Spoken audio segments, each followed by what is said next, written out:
The white ribbon on the midnight blue Audi flashed like a dare under my son's string lights. From the kitchen window, I watched Daniel lift the fob into Lena Vega's waiting hand, his grin stretched tight, the kind of smile people wear when they need applause to feel generous. Brooke clapped. A couple of neighbors drifted closer with their phones. The hood popped, the leather gleamed. I reached into my own gift bag and lifted a ceramic owl coin bank with a bow stuck crookedly to its head and $5 limp dollars blinking through the slot. "Because you love saving," Daniel had said earlier, half joking, half explaining, as if thrift were a costume I was trying on for the holidays. I smiled the way long practice has taught mothers to smile, pleasant, tidy, undetectable. Lena slipped her arm through Brooke's and leaned into the Audi's cabin like the new car smell was a sacrament. 9 months earlier, she had started appearing at our events, birthdays, barbecues, the Sunday after Howard died, arriving in tasteful wool, carrying a casserole offering to help with everything from insurance forms to pharmacy pickups. Her silver bob caught the porch light and made her look like a lighthouse, steady, helpful, safe. I kept repeating the word safe to myself the way you repeat a person's name when you're not sure you can trust it. I had cooked since dawn. Honeyed ham, buttered rolls, a green bean casserole Brooke swears everyone loves. By the time the door burst open with laughter and cold air, my back had turned to wood and my hands were scrubbed raw. "We're taking Mama Lena for a spin," Brooke sang into the hallway like a forecast. Not a question, not even an invitation, a weather report. "Thanks for dinner, Mom. See you next week," Daniel called, already halfway out, 3 doors shut. An expensive engine murmured itself down the driveway. In the drift of sudden quiet, the dishwasher hummed and the grandfather clock Howard adored kept time like a patient nurse. I looked at the leftovers, enough to feed me all week, and at the owl bank with his tired bow. I set it beside a stack of unsent cards and felt the house narrow around me. That's when I noticed the purse, a structured black leather satchel resting on the counter as if it had grown there. Lena's. The strap held a fingerprint of winter dust where she'd set it down. I called after the empty air habit. I suppose then lifted the bag and felt the weight of someone else's life. I didn't rummage, not at first. I checked for a business card and emergency contact. The practical kindness you can claim if anyone asks why your fingers found a zipper. Inside the zipped pocket sat a thick wallet, a prescription bottle with a tidy label, a rhinestone phone, and a folded stack of printed statements dated last week. The phone woke at my touch and breathed out. "Notifications, deposits confirmed, meeting Thursday, bring the Parker file." The words curled through me. Parker is my name. I set the phone down and looked at the balances on those statements. Healthy, almost cheerful numbers. Enough to make an Audi a shrug. So why accept a car from my son? Why let him perform benefactor when his mortgage had been tight lately, to use his phrase? The house phone rang with that old-fashioned politeness that insists before it begs. "This is Officer Halverson with the State Police. May I speak with Ellen Parker?" I said yes. "We're following up on a missing person report for Catalina Vega, goes by Lena. Last known location, your address." I blinked at the satchel, the tidy prescription, the phone still blinking. She left with my son and daughter-in-law an hour ago. They're test driving her Christmas gift. A pause long enough for the clock to tick twice. Her son filed the report. He hasn't reached her all day. I pictured Lena's soft laugh, the way she had said she had no close family, how she admired our warmth. I gave the officer Daniel's and Brooke's numbers, and we ended the call with the careful courtesy of strangers. I hesitated, then guessed the simplest passcode, the one people choose when they are sure no one will try. The phone opened. 20-something missed calls from a contact labeled Adrian. Texts that moved from gentle to frantic. "Where are you?" "Mom, police just called me. Please answer." I told myself I was still doing the decent thing. Identifying a relative, making sure she was okay while my thumb found the photo gallery. The most recent images were familiar, our gatherings, my cooking Lena floating between Daniel and Brooke like a beloved aunt. She stood in the favored place, every time center frame where the light is generous. I swiped further back. The album's temperature changed. Screenshots of bank dashboards, a careful photo of my wedding license in its frame, zoomed corners of property assessments, and in a shot that made my stomach clench, my social security card on the velvet of my jewelry drawer. I sat in Howard's old recliner. The fabric has thinned where his hands once rested. I set the phone on my lap and studied its glow, as if a different truth might appear if I stared hard enough. Everything about Lena had been slightly too easy. The errands, the sweet suggestions, the way leveraging equity slid into conversation while we shelled peas. Maybe convenience had been its own warning label, and I misread it on purpose, the way you misread a storm cloud, because you are tired of closing windows. Headlights slid across the wall.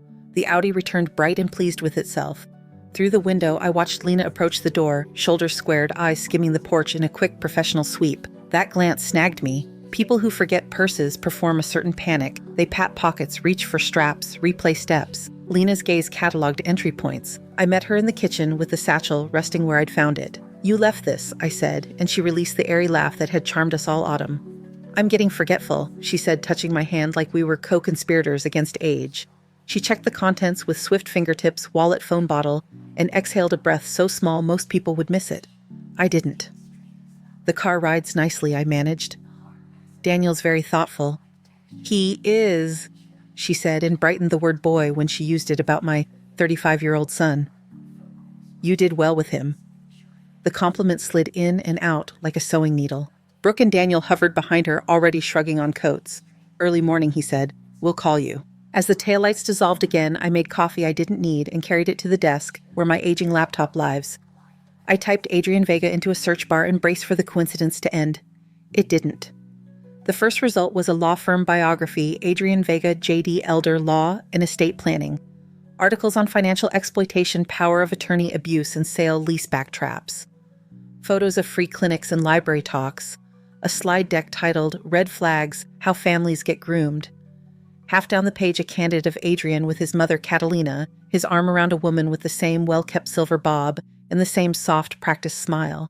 The caption didn't bother with euphemism, with my mother Catalina. I read until the coffee went cold. The pattern he described looked like a ladder disguised as help isolate a senior with kindness. Pre-sort their paperwork. Create urgency with deadlines and jargon. Wrap the solution in something shiny. Change the names and cities and clothes. The script stays the same. I scrolled back to Lena's messages and went farther up. A week of texts from Adrian tumbled into view, questions about travel plans, reminders to take a medication, talk of recipes she promised to bring his children. The tone wasn't brittle civility. It was the rhythm of people who call each other every day. Whatever story Lena told us about being alone, it had been curated for effect. I set the phone face down and listened to the house. The dishwasher clicked into its drying cycle. The clock announced a new hour with the measured optimism of brass. Outside, the cold sharpened the night until it felt like the sky might crack. In the window's reflection, my own face looked like a woman I recognized from photographs, someone who has been useful for so long that she has forgotten how to be suspicious without apologizing for it. I thought of the Owl Bank with its $5 and what it meant, not thrift, not a joke, but a little lesson about what I was supposed to accept and how politely I should do it. I stood, rinsed the coffee cup I hadn't drunk from, and returned to the counter where the purse had sat. The strap's dust print was still there, a faint gray oval like a pressed leaf. I wiped it away. Then I took out my phone, opened the Notes app, and started listing small things Lena had said, since summer phrases that felt harmless at the time, harmless like rain before the gutter overflows. How fortunate my house was to hold its value. How stressful managing paperwork must be alone. How some people let possibilities pass because the term sounded intimidating. Alone. Managing. Intimidating. Words that keep a person compliant because they sound like care. I wish I could say I decided something brave right then, but the truth is simpler. I decided to stay awake. To pay attention without apologizing for it. To notice the difference between a person who forgets a purse and a person who leaves one behind like a calling card. The list in my phone grew longer. Tomorrow I would need more than a list. Fax dates, copies, but for tonight, the small act of naming what I had overlooked felt like loosening a knot I had pretended not to feel. The house exhaled as the heat clicked on. I turned off the kitchen light and let the window go dark, my own reflection disappearing so the outside came into focus. Somewhere in that quiet, something finally aligned, not certainty, not yet, but the first clean edge of it. And because the clock kept at its work and the night refused to shorten itself for my benefit, I laid out a pad of paper and a pen on the dining table, the decent white kind reserved for thank you notes and condolence letters. I wrote 3 lines at the top, what she says, what I see, what I can prove, and underlined them twice. Then I shut the laptop, placed the Owl Bank beside the paper like a witness, and went to make more coffee. I woke before the light and read my list again. What she says, what I see, what I can prove, like a set of rails I could trust in the fog. The house still smelled faintly of cloves and ham. I made coffee, opened my laptop, and decided that if Lena preferred curated truths, I would start asking questions where curation is harder. I called the main number on the law firm page I'd found for Adrian Vega.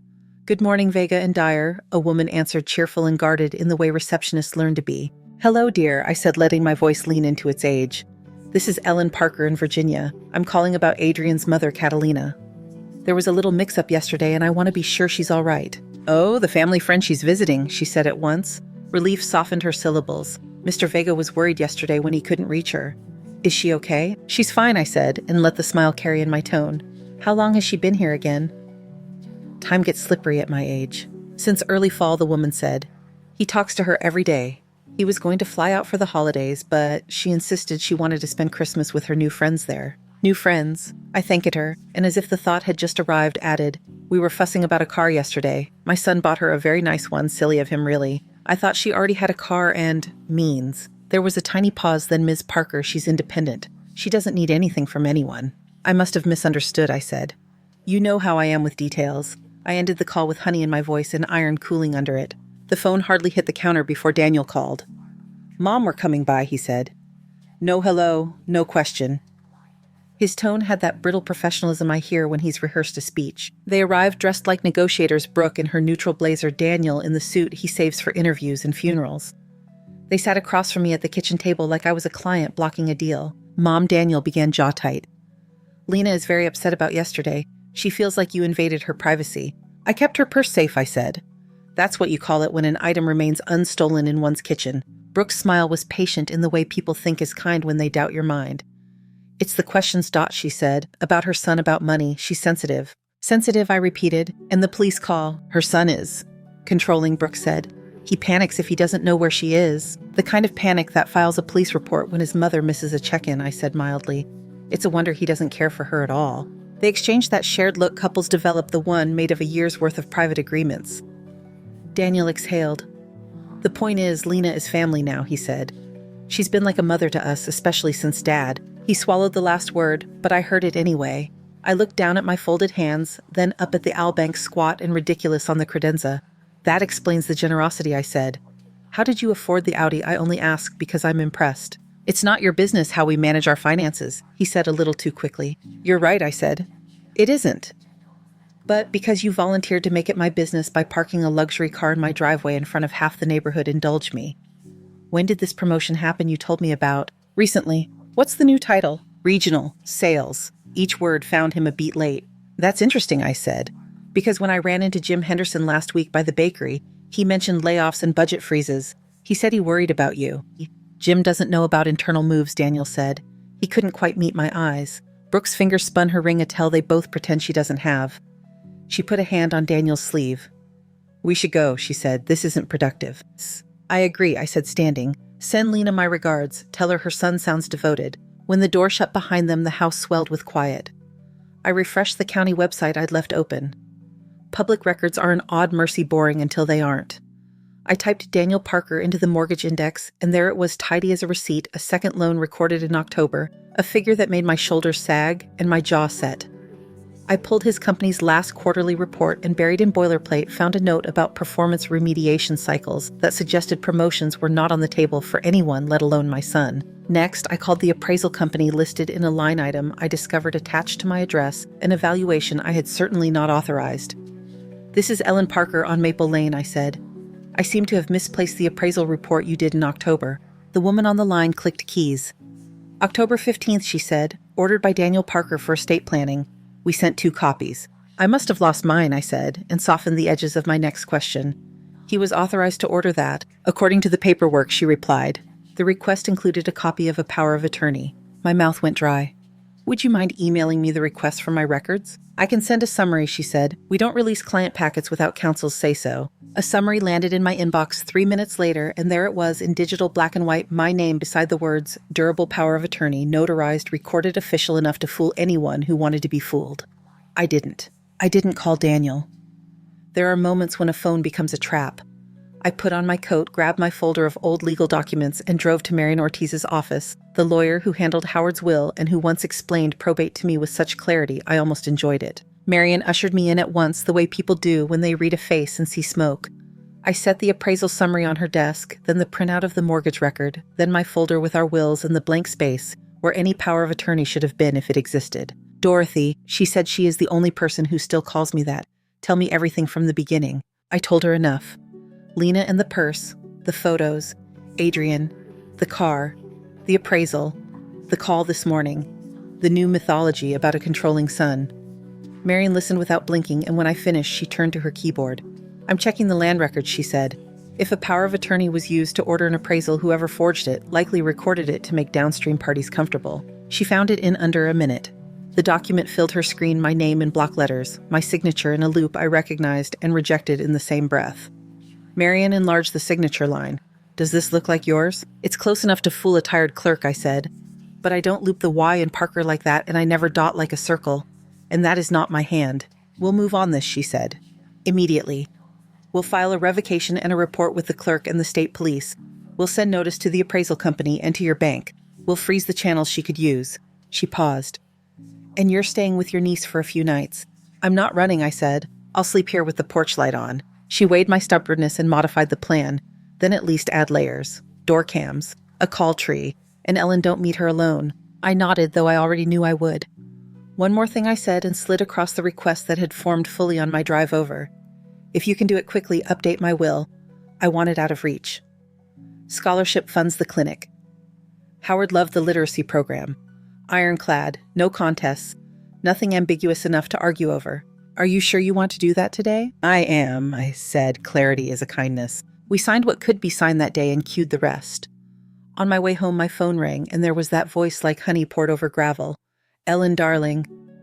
Yesterday was awkward, Lena said, and I hate when feelings get tangled at the holidays. Could we talk? Just the two of us? Somewhere neutral.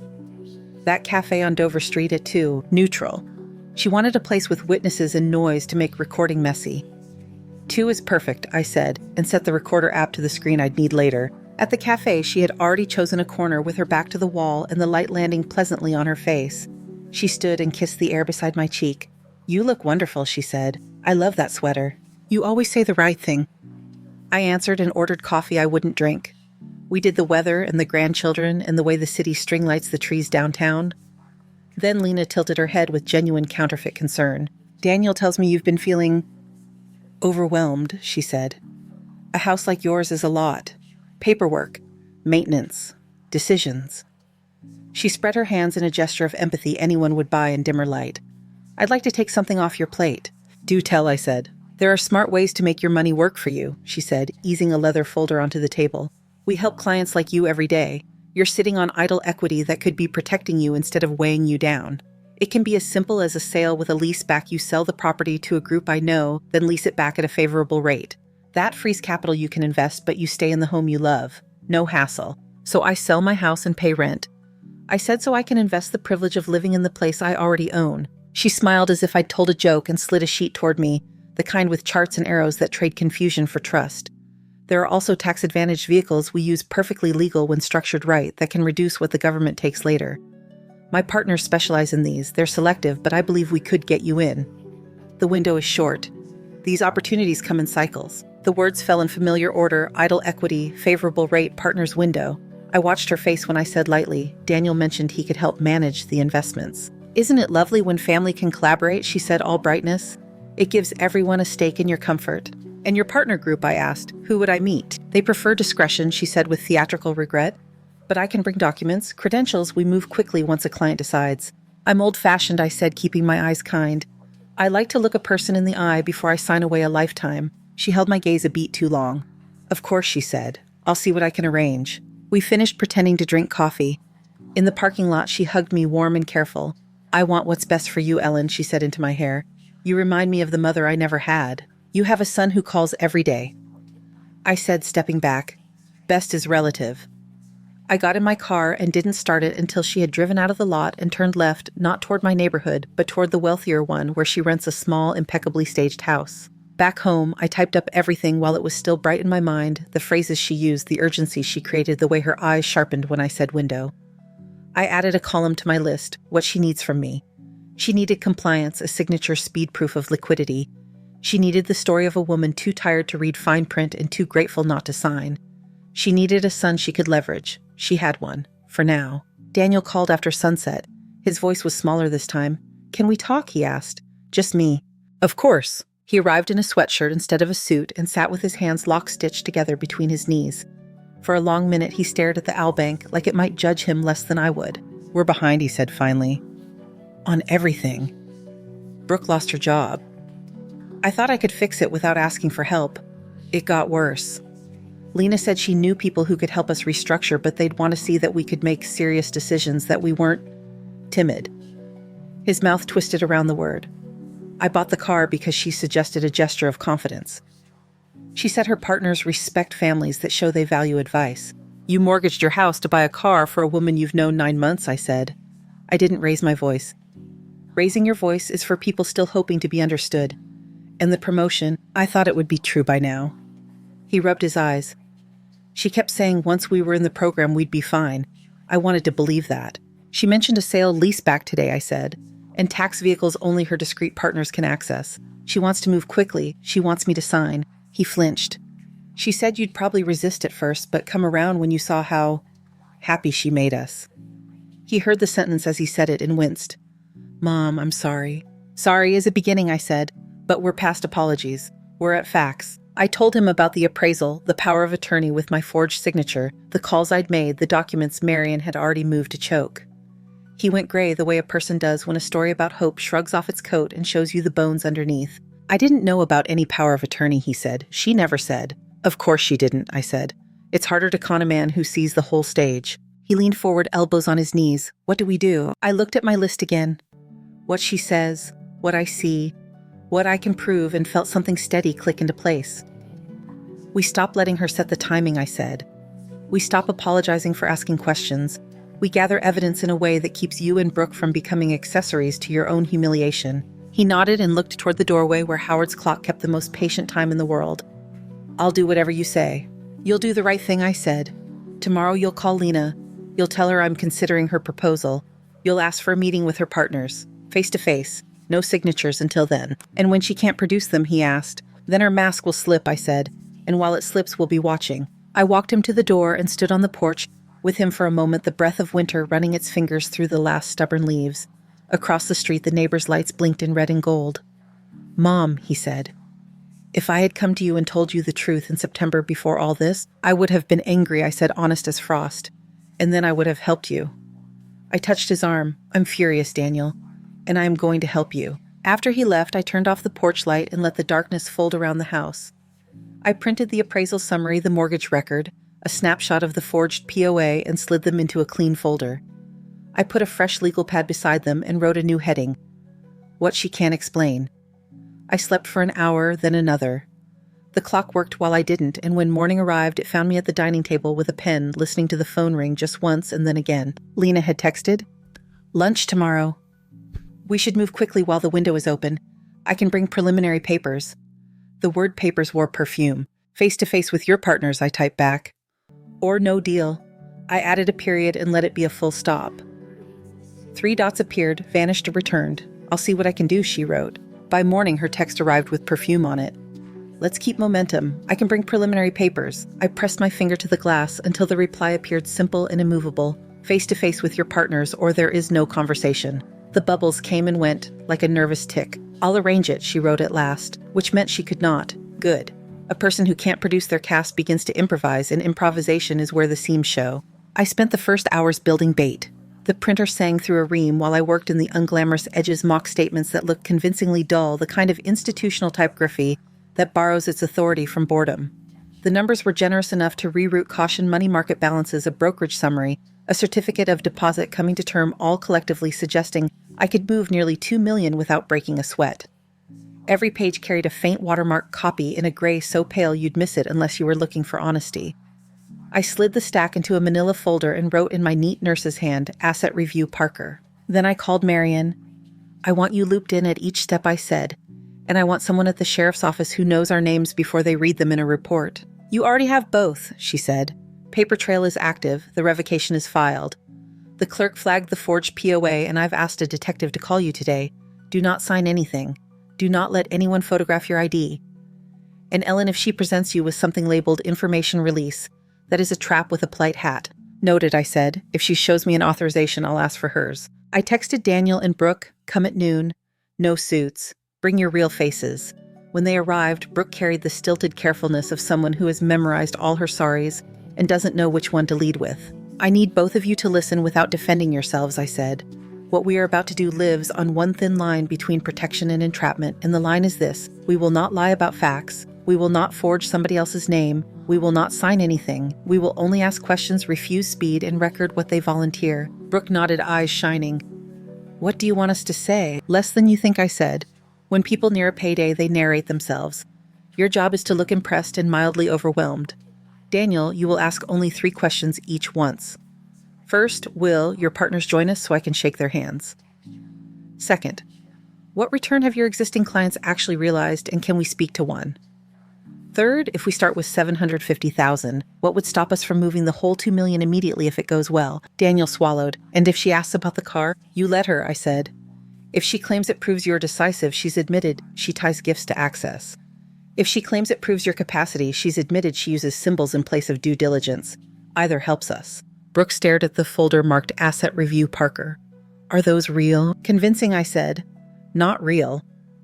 The point isn't to trick her into a crime she didn't intend. The point is to make her say the crime she's already intending in a room with microphones. Microphones, Daniel asked. I laid my phone on the table, then the small clip-on recorder Marion had left with me, the year Howard died, the one we used when hospice came to explain options, and I couldn't trust my grief to remember. 2 recordings, I said. Redundancy is love. We rehearsed like actors who know the audience believes what looks unrehearsed. When they left to pick up coffee and calm themselves down, I called my niece Jenna and asked her to walk her dog past Lena's house at the top of the hour, and again 30 minutes later. Count cars, I said. If extra strangers arrive, text me a photo of plates. If you see a folder with a logo on a table through the window, do not feel guilty for reading it. I felt enough guilt for all of us for 10 Christmases. Brooke drove, Daniel sat beside her, and reached for her hand like a swimmer who has decided to stop pretending the tide is friendly. I followed in my own car and parked half a block away, where I could see the front walk and the bay window with its careful white orchids. Lena opened the door before we reached the step. She looked wonderful, which is to say expensive. The living room had been staged as if for an open-house chrome coffee table, a spread of printouts fanned like playing cards, bottled water with perfectly aligned labels. Thank you for coming, she said, lifting both of my hands as if our relationship were a vase every one of us should be careful not to chip. I'm so excited you're open to smart planning. It's my favorite part of this work, helping families turn anxiety into opportunity. She guided us to the seating she'd chosen as if a floor plan were part of the pitch, Daniel and Brooke on the sofa, where a person's posture looks deferential, me in the armless modern chair that makes 68 feel 84. I sat and made my body smaller the way older women do when they've been told all their lives to show gratitude by vanishing. I reached out to my partners, she began, and I watched her watch our faces for the slightest flinch. They're dealing with a client issue this afternoon, very high net worth, time sensitive. I can answer everything you need for now. If we're aligned, we will schedule a formal intake. That's when you'll meet everyone. I prefer to meet a person before I hand them my life, I said, and softened it with a grandmother's smile. But I'm old-fashioned, which is why you will love our process, she said, unbothered. Very thorough. We begin conservatively. For a first tranche, we usually recommend $750,000. It lets us put a meaningful portion to work while keeping your baseline comfort intact. She slid a glossy summary toward me, a document so precisely vague, it could have applied to anything from municipal bonds to magic beans. And the structure, I asked. A mix, she said. Income funds, asset-backed, paper-safe harbors. And of course, to optimize for taxes, some vehicles most people haven't heard of. That's why we exist, to translate the complex into the easy. Daniel leaned forward on cue. If we started at $750 and it went well, he said, what would keep us from moving the rest immediately? Her eyes did the one thing greed always does when it's pretending not to smile. They widened and smoothed at the corners like someone had ironed her face from the inside. Nothing would keep you, she said. If the first quarter performs as expected, we could accelerate. But we don't rush. Rushing is dangerous. Then why the talk of windows, I asked lightly, and let the word perch between us like a bird trained to fetch confession. Because markets reward timeliness, she said. There are cycles. I would hate to see you miss mine. She turned to Brooke, who had perfected her look of anxious admiration overnight. And you, dear, how do you feel about all of this? Brooke clasped her hands together with a small practiced waver. I want what's best for Ellen, she said. I just don't understand half these terms. That's precisely why you should let us help, Lena said, opening her leather folder with the flourish of a conjurer. Let me make this easy. She produced a sheet with a sample client profile, the kind executive assistants fill in when their names are the ones on the dotted lines. We would simply need preliminary signatures so we can gather statements and evaluate allocation fit. Nothing binding. An authorization to collect information, I asked. Who signs on my behalf? You do, of course, she said. Unless you prefer to have Daniel help manage things. Many clients choose a trusted family member as a co-signer for efficiency. Efficiency, I repeated, and put my finger on the line marked primary signer. And once you gather what then? Then we present a full plan, she said. You will be delighted by what your assets can do when they stop sitting on the sidelines. I lifted the manila folder and revealed just enough of the mock statements to make her pupils dilate numbers and logos lined up just so balances that whistled to any wolf within a mile. I had a comprehensive asset review done last month, I said. My late husband was more meticulous than I ever gave him credit for. It appears we can move considerably more than $750 without discomfort. It seems a shame to be timid. Her breath hitched almost invisibly. Dorothy Ellen. That changes the picture, she said, recovering the marketing title from whatever greed had nearly knocked on her teeth. With assets of this magnitude, we can consider more aggressive growth and frankly more efficient jurisdictions. Jurisdictions, I said. You mean offshore? She laughed, a light silver thing. Offshore is a scary word for perfectly legal tools used by every serious client. You wouldn't believe how many people pay taxes they don't have to because they never meet the right team. If only we'd met sooner, I said. Daniel cleared his throat, and we would get to speak to one of those serious clients he asked careful to keep hope and caution braided together so her ego would want to untangle them for us. It would help my mom. She likes eyes. Client privacy is sacrosanct, Lena said smoothly, but I can show you anonymized outcomes, returns over benchmarks. You'll feel very comfortable. I glanced at the recorder app idling on my phone screen, its red line breathing steadily like a sleeping cat. I don't get comfortable with anonymized stories, I said. I get comfortable with names. I tapped the mock statements once more and then tucked them out of reach. Another comfort would be meeting your partners. They're in and out constantly, she said, if today weren't so urgent for another family. Urgency again, I said with grandmotherly patience. How terrible for them. We'll pray for speed. She recalibrated one and could almost hear the gears, then pushed a different sheet toward me, a preliminary authorization with the words, permission to discuss, and the cute lie that a signature merely started a conversation. I slid it back with a smile. You first. Lena blinked, not understanding. You sign your version, I said, authorizing me to verify what you've told me. Your licenses, registrations, the names of your partners and their firms, the compliance records you must keep if you do what you say you do. Her face stayed kind because her training had drilled kindness into a reflex, but something in her eyes looked abruptly tired the way a dancer's ankles look at the end of a third encore. Of course, she said. Once we begin formally, you'll have everything. That's what the intake is for. I like to read before I begin, I said. Old-fashioned again. She folded her hands and leaned in a fraction. Ellen, she said, gentling my name. You remind me of my mother. She never asked for help either, and it made her life harder than it had to be. You raised a good man. He wants to make sure you're safe. Then he can start by not mortgaging his house to buy you a car, I said, still smiling. Daniel flinched. Brooke's ring spun. Lena's lashes lowered like a curtain. That gift was about confidence, she said. It told me this family values decisiveness. That matters in finance. It matters in theft, too, I said in my head, and waited, letting the silence pull the next sentence out of her throat. People fill silence with the truths they think will hypnotize you. She did. The point, she said, is that we're aligned. You're overwhelmed by this house. Your paperwork is heavy. We will turn that weight into income. We'll keep you right where you are, just lighter. Let me make a few calls. If I can get one of my partners clear tomorrow afternoon, will you come back? We can finalize the preliminary steps. Tomorrow, I said, letting assent sag like relief. 4 o'clock. 4, she said, and the word had the crispness of a door locking. Back in my car, I let my hands shake for a minute because discipline is easier if you let your body have its say. Then I called Marion on speaker. We have them on offshore, on sale, lease back, on window, and on a request for preliminary signatures that look harmless, I said. She promised a partner tomorrow at 4. Good, Marion said. I'll have Detective Ruiz sit a block away in an unmarked. Do not provoke her. Do not accuse her. Let her speak. If she produces anything that smells like forgery or unauthorized access, we step in. And if she arrives alone again, I asked, then she hands you your evidence in a different envelope, Marion said. Either outcome works. I parked at home and spread today's notes beside yesterday's mapping phrases to the bright pins of proof until a shape emerged. What she says overwhelmed efficient window partners, privacy, confidence. What I see, urgency, obfuscation, pressure, the substitution of gesture for vetting. What I can prove, forged POA recorded with the clerk. Unauthorized appraisal, a second mortgage synced to her courtship. Her refusal to provide bona fides. Her glide toward opaque jurisdictions. Her appetite widening when she smells liquidity.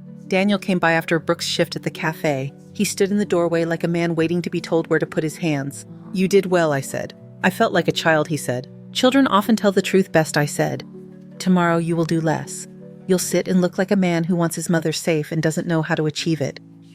You will not rescue me from my questions." He nodded. "And Brooke, she will watch Lena's hands," I said.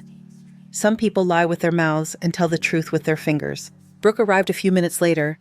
"I kept wanting to apologize," she said, "for everything." "Save your apologies for the judge," I said gently, and then softened it with a look. "I'm teasing. Save them for yourself. We'll need your spine tomorrow, not your sorrow." When they left, I prepped one last thing, a slim plain envelope addressed to Adrian Vega at his firm containing copies of the forged POA, filing the appraisal summary, and a letter no longer than a recipe card. "Your mother may not be who she is with you when she is with us," it said. "I will speak with you after tomorrow's meeting if you wish to advise me on the next steps for a potential victim." I did not send it yet. It sat on my desk like a switch waiting for a finger. The house breathed around me, the heat clicking on in the floor vents, the clock pouring minutes with that steady patience I had loved in Howard and sometimes resented. I put the owl bank on the table beside the manila folder and the recorder and the fresh legal pad labeled "What She Can't Explain," and for the first time in weeks, I felt less old than precise. I slept in 40-minute segments the way nurses learn to sleep, and each time I woke, the plan was still there, ordinary and sharp as a new pair of scissors. At 3:30 the next afternoon, I stood at my front door with my coat buttoned and the manila folder in my arm. Daniel and Brooke walked up the path at the same time, shoulder to shoulder, looking like people who have learned something difficult and intend to keep learning it. We drove separately again and parked on opposite sides of Lena's street. My phone buzzed a text from Jenna. "Same cars as yesterday, no new arrivals. If there's a partner, he's invisible." "Ready?" I asked the two faces in my rearview mirror, my sons and the woman he chose. "Ready," they said together. We crossed the sidewalk as a thin winter sun tried and failed to warm the air. I rang the bell with one finger. Inside, we heard a rustle, a pause, the sound people make when they are fixing their faces to match their plans. The door opened on Lena's practiced smile and a living room set, once again like a stage. I stepped over the threshold into the scene she had built for me and thought with a clarity that felt almost like kindness. "Now say your lines." The room had been set like a stage again, a chrome table, bottled water with their labels aligned, a leather folio waiting where my hands would naturally rest. Lena ushered us in with a brightness that looked like noon, even though the winter light was thin and reluctant. "Wonderful to see you," she said, and her eyes measured us as if we were luggage to be weighed and tagged. "I've carved out enough time to move forward." "Your partners?" I asked. "They're handling a time-sensitive matter," she said smoothly, "but we won't waste your hour." We took our places, Daniel and Brooke on the soft couch that encourages gratitude, me in the armless chair that turns any posture into a lesson in frailty. I let my coat fold small in my lap and fix my features to their gentlest setting. "We'll begin with the authorization," Lena said, sliding a form across the table. "This just lets us speak to your banks and gather the information we need for a plan. Nothing binding." I didn't touch it, and it's signed by you, she said. "Or if you prefer, you and Daniel together. Families often choose efficiency." "Efficiency," I repeated. I lifted the top page with 2 fingers and read the fine print out loud until the words "attorney in fact" appeared in a paragraph long enough to hide a dozen sharp things. "Curious phrase for a non-binding document," I said, and set the page down like it was interesting, but not urgent. "To avoid repeated signatures," she said, unblinking. "Purely administrative." Daniel cleared his throat on cue.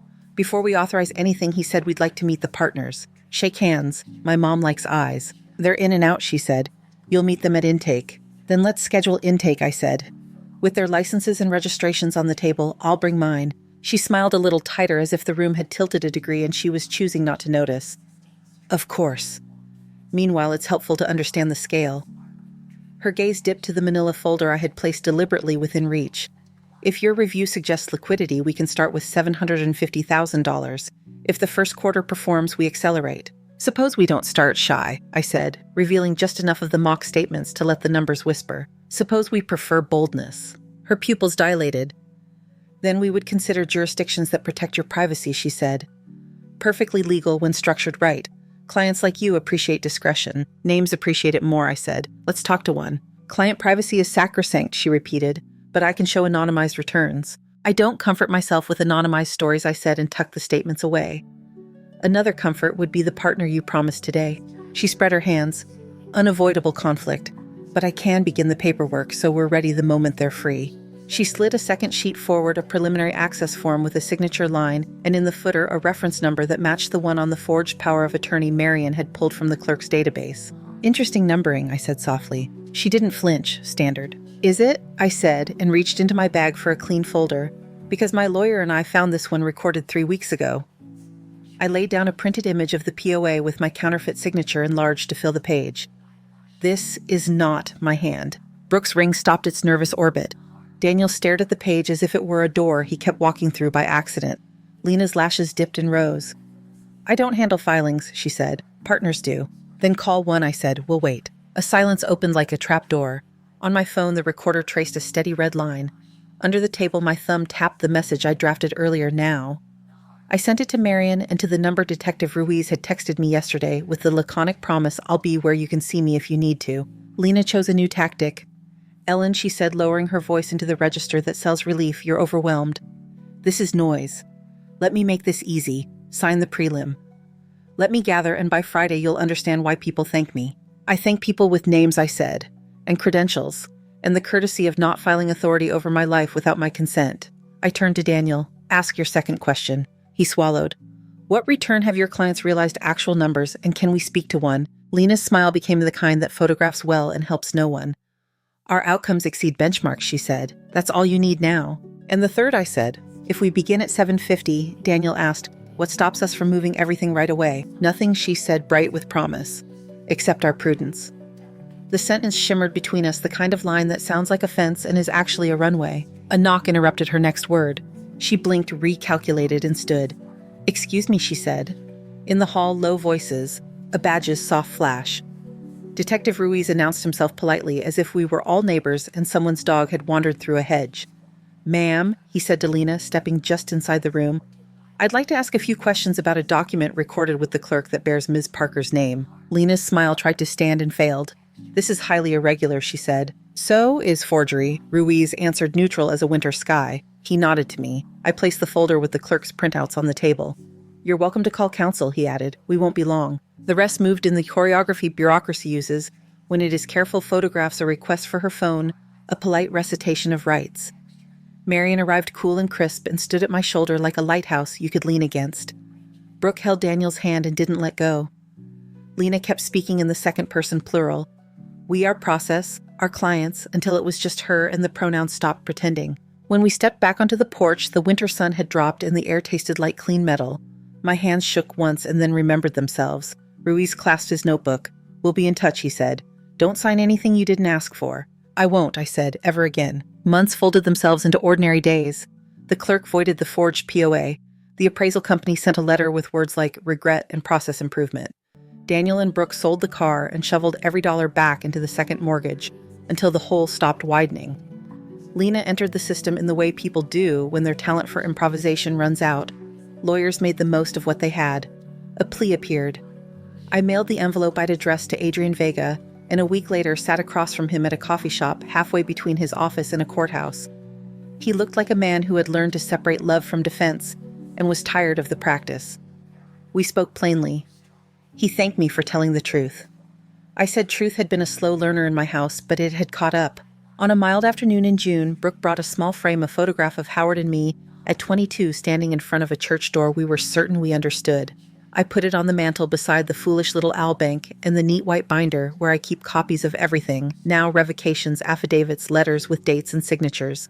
Daniel comes by with the children on Sundays and takes the trash out without asking. Sometimes we don't talk about any of it. Sometimes we say the words out loud so they don't grow teeth in the dark. When the porch cools in the evening, I sit with a glass of water and the newspaper and watch the neighborhood's lights come on one by one like people remembering themselves.